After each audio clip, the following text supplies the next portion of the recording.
আজ যাচ্ছি পেহেলগামের বৈশরণ ভ্যালিতে, যাকে অনেকেই মিনি সুইজারল্যান্ডও বলে। এই ভ্যালিতে উঠতে হয় ঘোড়ায় চড়ে। যাচ্ছি 420 টাকায় রুপিতে। সেটা চাইছিল প্রথমে 3500 রুপি, অথচ একটু দাম দর করে আমরা 420-এ যাচ্ছি। উপরের দিকে উঠছি এখন। ঘোড়াগুলো খুব শক্তপোক্ত, মজবুত, খুব ভালোই যাচ্ছে। আসার আগে খুব সুন্দরভাবে পৌঁছাতে পারবো। ঘোড়ায় খাড়া পাহাড়ি ঢাল বেয়ে আমরা যাচ্ছি মিনি সুইজারল্যান্ডের দিকে। তো প্রথমে ঘোড়ায় চড়ার সময় একটা ভয়ই লাগবে অনেকের, যাদের ফার্স্ট টাইম তাদের তো বেশ ভালোই ভয় লাগবে। কিন্তু আসলে আপনি একবার উঠে গেলে এই ভয়টা কিন্তু আপনার থাকবে না, তখন অনেক থ্রিলিং মনে হবে যে এই এক্সপেরিয়েন্সটা দরকার ছিল।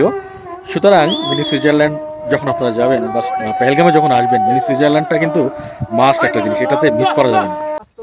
আসলে ঘোড়া প্রকৃতির এক অপরূপ সৃষ্টি, যেখানে এই খাড়া পাহাড়ি ঢালে আমরা সাধারণ মানুষ ট্রেকিং করে ওঠার সময় যতটা কষ্ট হয়, অথচ আমাদের মতো মানুষদের নিয়ে এরা যখন কি স্মুথলি উপরে উঠে যাচ্ছে, এদের স্ট্যামিনা, এদের আসলে শারীরিক গঠন প্রকৃতি এমনভাবে তৈরি করেছে যে মানে অসাধারণ আসলে জিনিস। আপনি যখন ভ্রমণ করবেন, আপনি বিভিন্ন অ্যাক্টিভিটিস করবেন, ভ্রমণে এসে বিভিন্ন এক্সপেরিয়েন্স নেবেন, তখন আসলে আপনি সৃষ্টির যে রহস্য, এর নিগূঢ়তা, এগুলো সম্বন্ধে একটা ক্লিয়ার ধারণা পাবেন।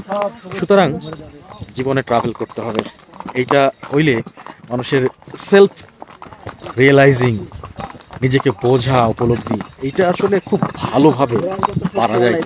ভিউ পয়েন্ট, এখান থেকে ঘোড়া এসে দাঁড়িয়ে গেছে নিজেরাই। ভিউ পয়েন্ট থেকে পুরো ভ্যালিটাকে খুব সুন্দরভাবে দেখা যাচ্ছে। অ্যামেজিং। আমি ভাবলাম ঘোড়া কেন দাঁড়ালো, পরে তারা বলে যে এখান থেকে আসলে ভিউ পয়েন্ট দেখানোর জন্য এরা দাঁড়ায় এদের অভিজ্ঞতা হয়ে গেছে, সেজন্য এখানে দাঁড়াইছে। সামনের দিকে কিছু ঘোড়া যাচ্ছে, আমরা দেখা শেষ হলেই এই রাস্তা দিয়ে যাব। ঘোড়ায় পাহাড়ি ঢাল বেয়ে প্রায় 40 মিনিট মতো উঠতে হয়।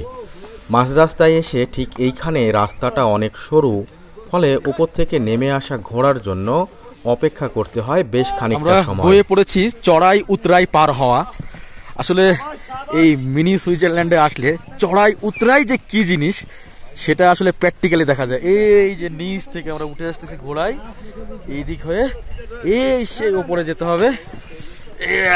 এটাকে সম্ভবত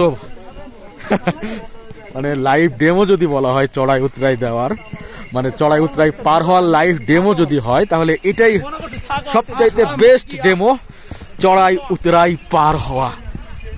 হ্যাঁ, ফাইনালি আর মিনিট 2 তারপরেই আমরা পৌঁছে যাব মিনি সুইজারল্যান্ড।